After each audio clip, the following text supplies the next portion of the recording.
Tu mets sans doute plus lourd que moi pour les pecs et pourtant t'en as moins que moi. C'est pas parce que tu charges pas assez, c'est tout simplement parce que t'as pas compris que l'amplitude en musculation prévaudra toujours sur la charge. Donc je commence ma séance avec 4 séries de 15 répétitions de dips où j'essaye vraiment, comme tu le vois, de faire une amplitude complète du mouvement et de venir bien étiré dans la phase excentrique. Pour les phases de récupération, généralement je prends entre 1 minute et 2 minutes.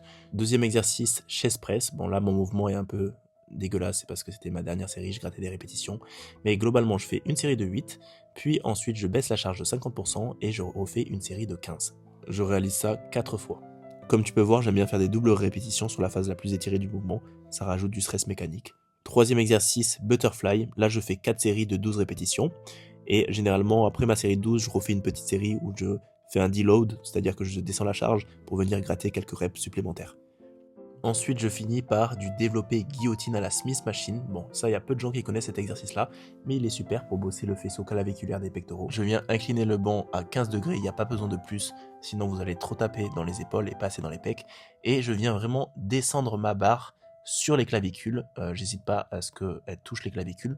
Si vous avez bien sûr l'amplitude et que ça ne vous fait pas mal, faites-le, je vous conseille, vous allez vraiment sentir beaucoup plus la partie haute des pectoraux. Si la vidéo t'a plu, n'hésite pas à me le dire en commentaire. Si t'as des questions, je t'y réponds, ne t'inquiète pas. Et abonne-toi parce que peut-être que je te ferai une partie pour les bras ou les épaules.